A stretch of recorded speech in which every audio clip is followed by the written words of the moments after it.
Um oferecimento Goiás Fazendas, GP Asfalto e Organic Brasil. As tendências de mercado, novas tecnologias, empreendedorismo, clima e tudo que tem foco no que movimenta o campo são pautas no Agro e Prosa. O seu podcast diário que tem como missão deixar você informado sobre o mundo agro.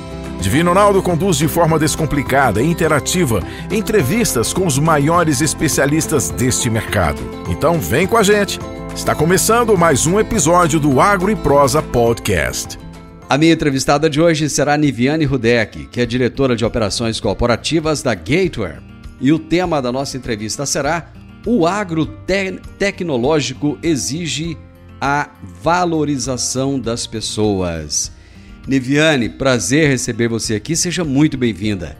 Divino, estou muito honrada de estar aí com você nesse momento que é bem importante para nós e para o agro.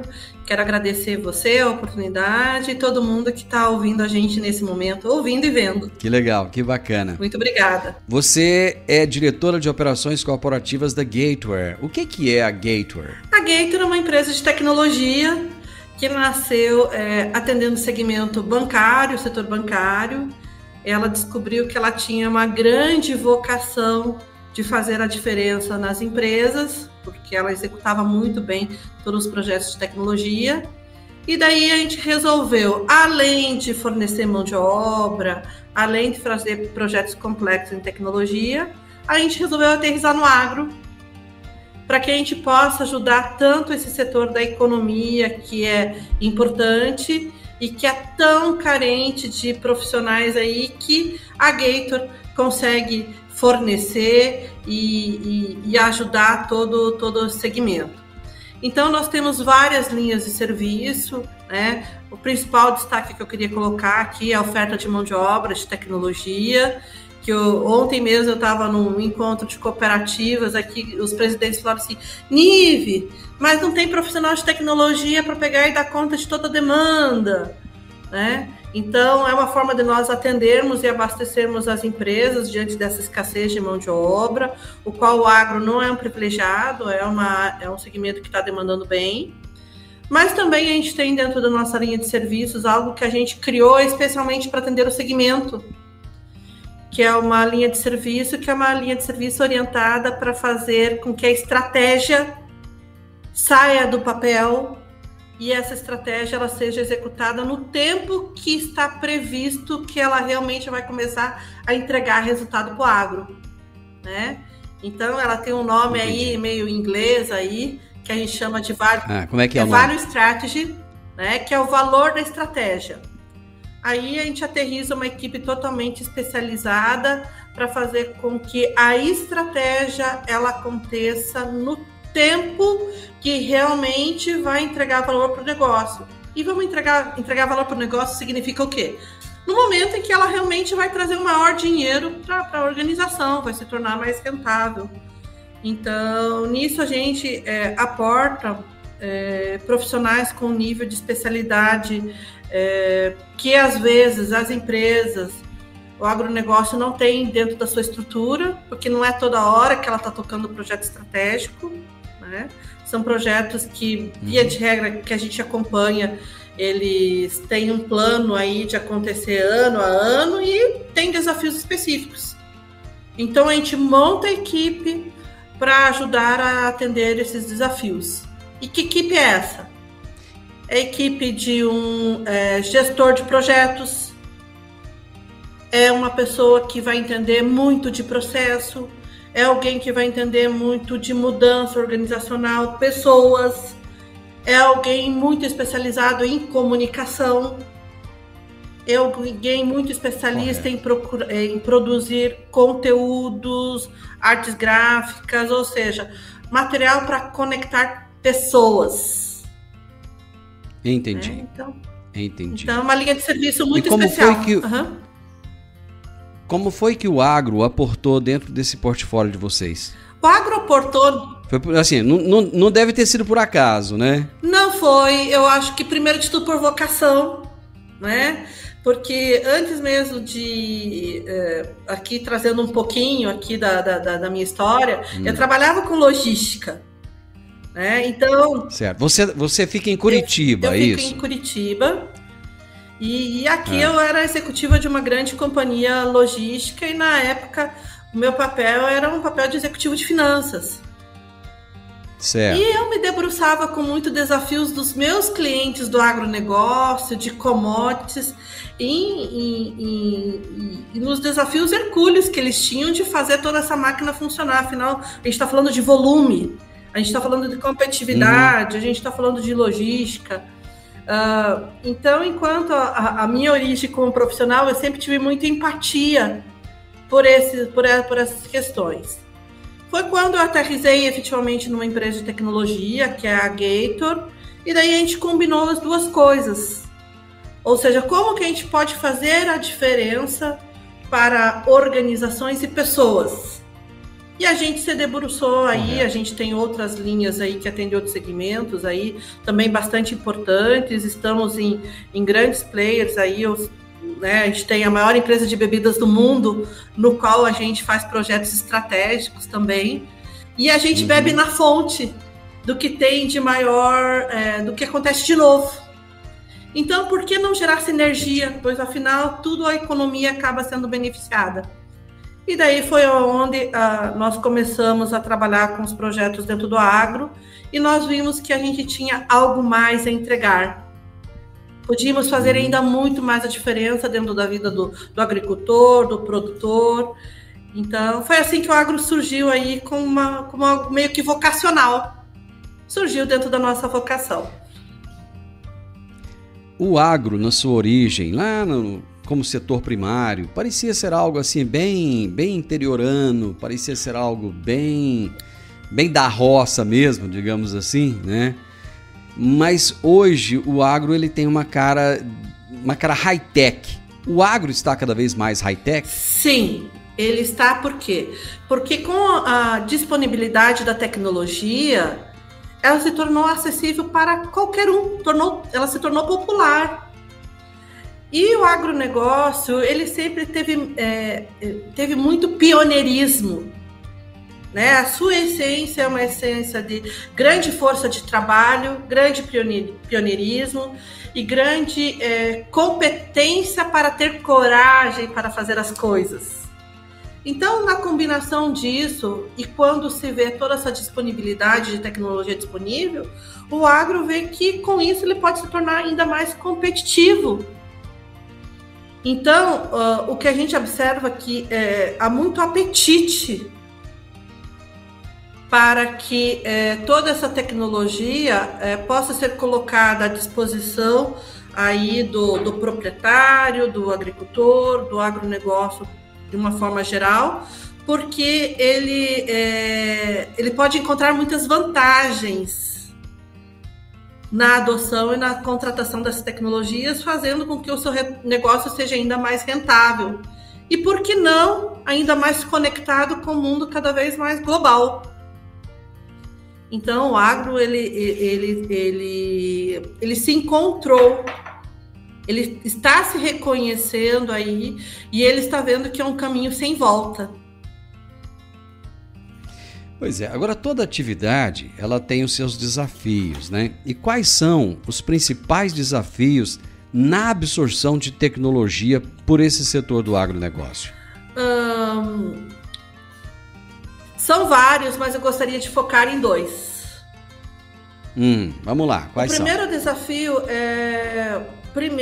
o desafio aí do produtor, aí do empreendedor do agronegócio, entender e ter a consciência de que para ele se tornar competitivo, ele vai ter que estar aberto. Ele vai ter que ter um apetite, sim, para a adoção de novas tecnologias. Isso é um fator de competitividade. Isso é uma tomada de decisão. Então, esse é o primeiro fator.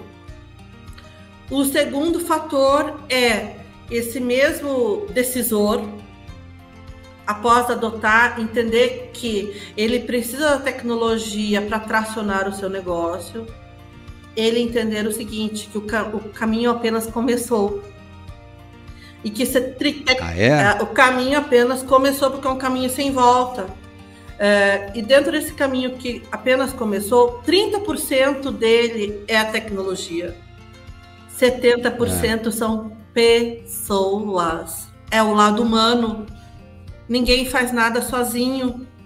E a tecnologia por si só, engana-se que somente apertar um botão as coisas acontecem magicamente. Precisa de capital humano para entender o que esse botão precisa processar de resultado. E é onde entram as pessoas. Então, na hora que nós estamos aí atendendo os nossos clientes e a gente observa aonde está o desafio, não é na tomada de decisão sobre o investimento em tecnologia. Esse é o mais fácil, embora pareça mais difícil, pela característica pioneira, pela característica de inovação, ou seja, não é isso. É ter o entendimento de que as pessoas precisam ser preparadas para a utilização dessa tecnologia. É igual, Divina, eu te presentear com uma Ferrari, você vai dizer, nossa, Nívia, você botou uma Ferrari na minha mão? Não, como você tem uma carteira de motorista, você vai dizer assim, vou pegar a Ferrari agora, eu vou dirigir para tudo que é canto? Não, você precisa ser habilitado para tirar o maior proveito dessa máquina, que vai certamente te oportunizar aí você obter várias conquistas do ponto de vista pessoal, né? Mas você precisa ser habilitado a usá-la, né? Para você tirar o melhor proveito de toda essa tecnologia, que é a melhor possível.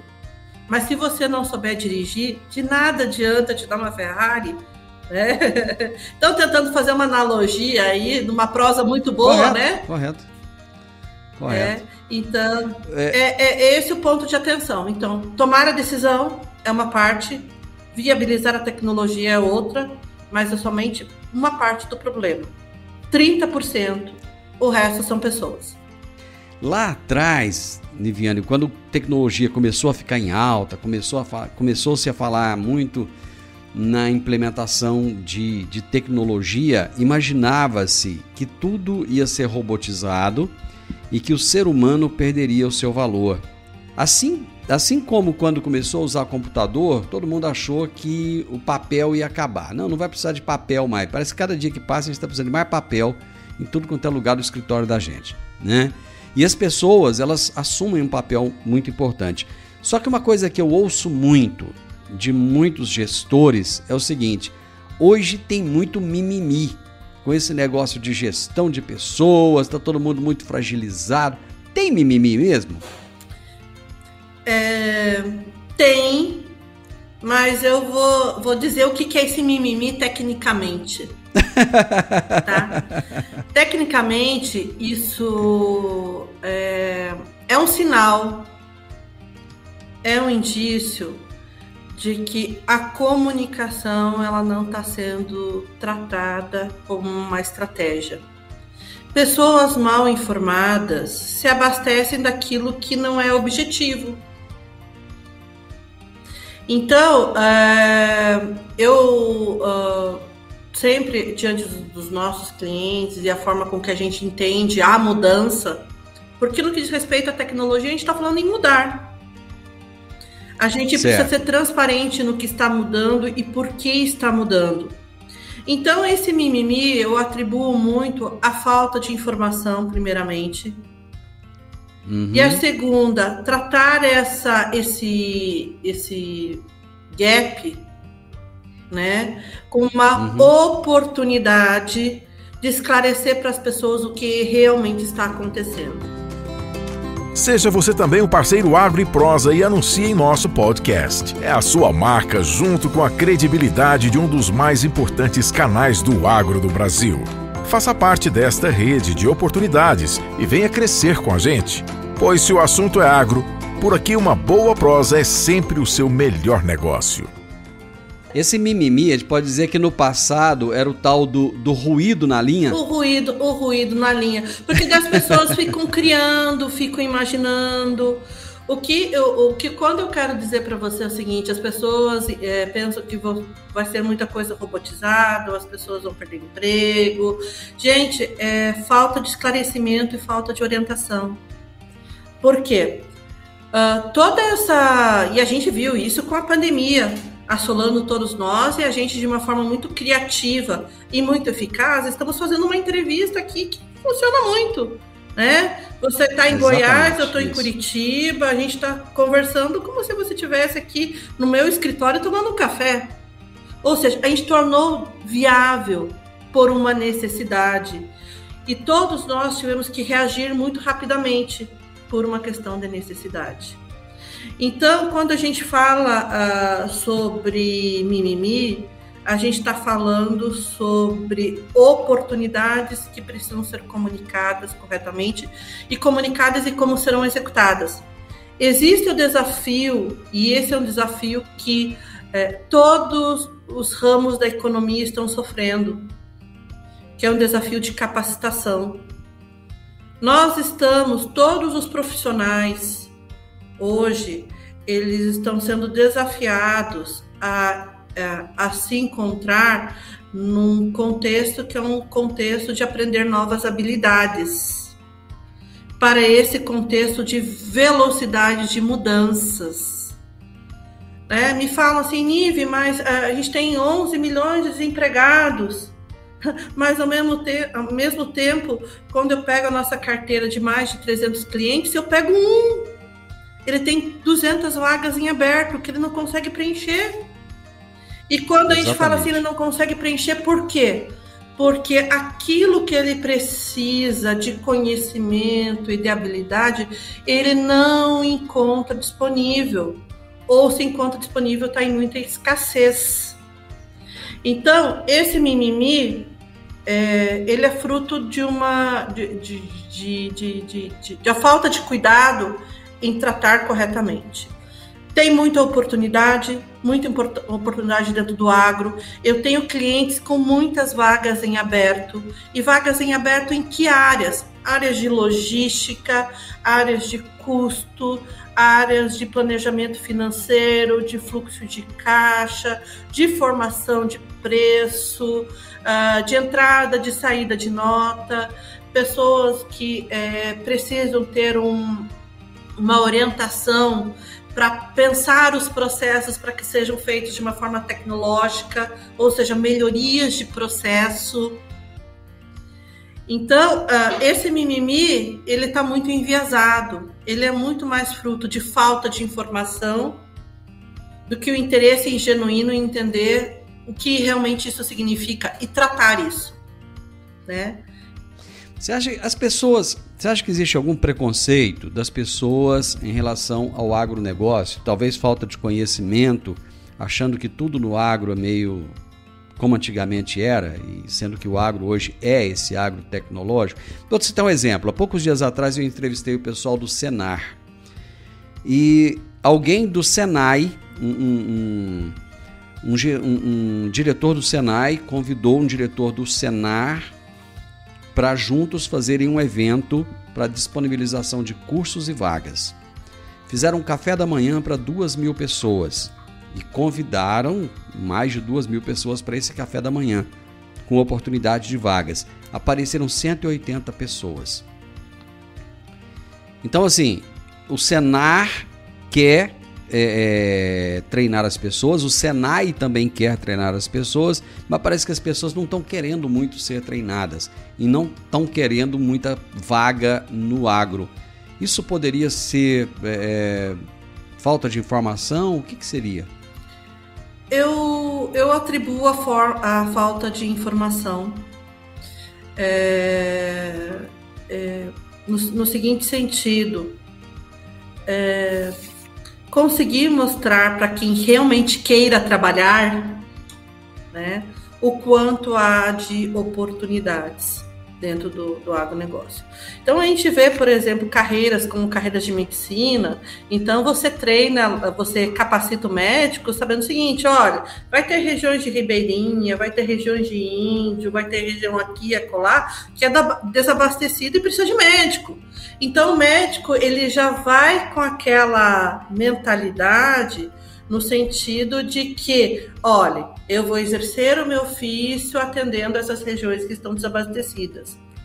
Eu vejo que tem um aspecto dentro das grandes faculdades que formam administradores, áreas mais genéricas, contabilidade, economia, de entender o seguinte, se prepare para atender o agronegócio e queira, porque lá tem muita oportunidade e você, como um bom profissional, você vai poder ajudar esse setor da economia. Mas eu não preciso ir muito longe, né? Eu não preciso entrar em questões que são questões envolvendo faculdade, nível superior, graduação. Eu vejo que alguns cursos, que são cursos, de repente, orientados, produzidos por programas de Sebrae, que sempre está muito ajudando o campo, aqui no Paraná ajuda bastante também, em que eles desenvolvem programas específicos. Programas específicos no sentido de que, ou poderiam organizar programas específicos, né, para ter um mínimo de conhecimento fiscal, entrada e saída de nota, né, porque a gente sabe que o agro tem muita a dependência de compreensão logística de como as coisas funcionam. Então, não é um curso de longa duração, mas se a pessoa ela tiver o interesse, tiver noções básicas administrativas, ela começa entrando nas empresas, entregando e conseguindo emprego nessas funções que inicialmente são funções iniciais, e nisso ela acaba revelando a necessidade de buscar outras capacitações complementares, né? O que a gente precisa é de gente que queira trabalhar e fazer a diferença. É isso. Muitas vezes, Niviane, me fugiu até a palavra agora, a benevolência dos governos em querer ajudar as pessoas não faz com que muita gente perca o incentivo de querer trabalhar, não? Mesmo sabendo que o incentivo do governo é pequenininho, mas é preferível ficar na maciota ali sem fazer nada do que correr atrás e imaginar uma carreira, imaginar uma vida financeira talvez melhor do que o que a pessoa tem naquele momento? Questão complexa essa, hein? Ai, meu Deus do céu, como eu respondo ela? Bom, enfim, eu entendo que a melhor posição é a posição... se a gente entra... se apegando a esses benefícios, a gente vive hoje, né? Todo mundo certamente pensa em ter família, ter filho, construir um futuro com maior prosperidade, com maior dignidade. Eu entendo que se o agro ele não pensasse desse jeito, no futuro, ele não seria a grande potência que ele é. Então, na hora que a gente vê todo esse pacote de incentivo, a gente acaba cegando a população no seguinte sentido, de entender que ela pode mais. Ela pode e ela tem o direito de querer mais. E o direito de querer mais depende dela. E enquanto economia, as oportunidades estão batendo a porta dela, mas a cada decisão uma renúncia. Se ela decide optar por esses programas assistencialistas, ela está fazendo uma renúncia de futuro, uma renúncia de repente maiores opções, maiores possibilidades, maiores alternativas, que não seja para ela naquele momento, mas que seja para seus filhos. Que tem o direito de ter que tem o direito a ter melhores opções, né? Então acho que é uma questão de consciência, né? Mas isso eu acho que eu trouxe um pouco um ponto de vista pessoal, né? Não, mas tá ótimo, tá ótimo. Eu quero colocar um outro ponto aqui agora. Na correria do dia a dia, você colocou aí a questão da pandemia, a gente teve que reaprender uma série de coisas, se adaptar. todo mundo parece que está fazendo coisas que não cabem dentro de 24 horas. E o gestor de uma empresa, muitas vezes ele está desse jeito, ele está com excesso de trabalho. É possível transformar positivamente a equipe sem a participação ativa do gestor, que muitas vezes está correndo atrás de tanta coisa que não consegue participar ali dessa transformação que ele tanto necessita? Não. Não é possível. E não é possível por uma questão aí do formato das organizações. As organizações, elas têm um formato, e é o formato que impera em todas as companhias, que é o formato da liderança. É o líder inspirador, é o líder que é exemplo, é o líder que tem a missão de pensar no futuro, mas assegurar o presente. Então, não existe caminho sem a liderança. E a liderança, ela precisa, mais do que nunca, ser pensada estrategicamente. E aí que entra o papel, que aí vem, eu acredito, uma oportunidade dentro do agronegócio, de entender a área de RH menos como aquela área de departamento. É aquela que cuida do ponto, aquela que emite o lerite, aquela que segura os benefícios, mas a área que pensa cuidadosamente e estrategicamente nas pessoas.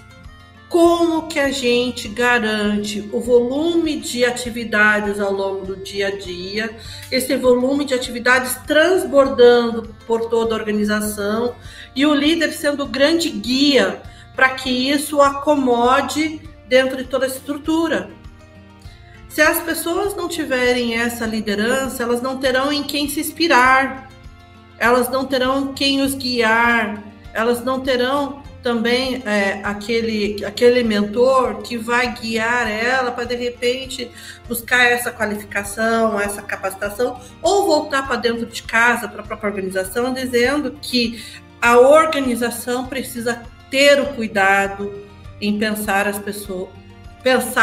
nas pessoas com uma forma mais cuidadosa. E as pessoas estão carentes de orientação sobre o caminho, que seja um caminho mais sustentável de crescimento. Na hora que a gente vê que 24 horas por dia não está cabendo diante de todas as atividades que a gente tem que fazer, o problema está dado.